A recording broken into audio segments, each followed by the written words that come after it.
On Friday, without notifying the media, the flag of Communist China was raised at Vancouver City Hall in a ceremony with the Canadian Alliance of Chinese Associations, celebrating the National Day of the People's Republic of China. And Twitter exploded in anger. You can see that the influx of Chinese capital into our real estate market has put many locals on edge and given them a feeling that our city is being sold off to the highest bidder. The backlash also began to roll in from both sides of the political spectrum.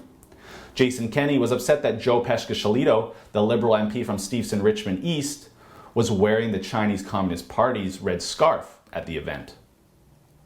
Current Vision Vancouver City Councillor Jiang was also there wearing the Communist Party's red scarf, and former 2014 Vancouver mayoral candidate Mina WOM from the left-wing Coalition of Progressive Electors, or COPE, was not happy about it and released a damning statement, then later signed and posted a petition calling on Jiang to resign.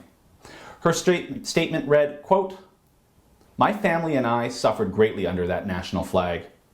During the infamous Cultural Revolution, the Red Guards wearing red scarves came to our home and took everything valuable. No, I don't want to see the Chinese national flag raised in the city of Vancouver on civic property and by a city councillor." Jiang responded as you might expect a regressive leftist to respond, by claiming racism. Quote, "That's just racism at its worst, and the vilification of anybody. You know, it could be Chinese today, it could be Mexicans, or it could be somebody else tomorrow. And that is just ridiculous. And those types of people I just don't have time for." No, Mr. Jiang, it's not racism. It's disdain for communism, disgust for the human rights abuses perpetrated by that regime, and its support for minority groups like Falun Gong, Uyghurs, Tibetans, and House Christians, who were all brutally persecuted in China. It's a justified fear amongst Vancouverites that we are selling our city to wealthy Chinese as realtors and developers alike see the greatest profits when Chinese capital flows into our city. It's about the fear that these new immigrants perhaps don't share our Canadian values, or worse, are somehow still loyal to the Communist Party of China and not our Western way of life.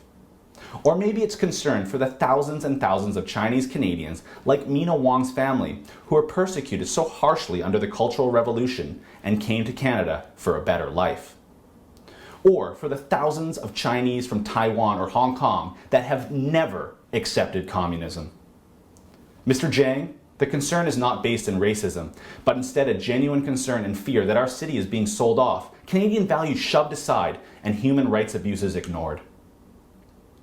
But why the secrecy? And why weren't media, both English and Chinese language alike, invited on Friday?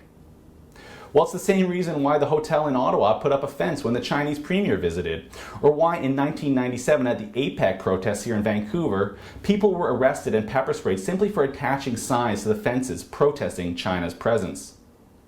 Because the powers that be, usually the Liberal Party of Canada or Vision Vancouver type progressives, are so afraid of offending the official Chinese government members or institutions like the local consulate that they go out of their way to act like them by suppressing protests and media coverage even within our own borders.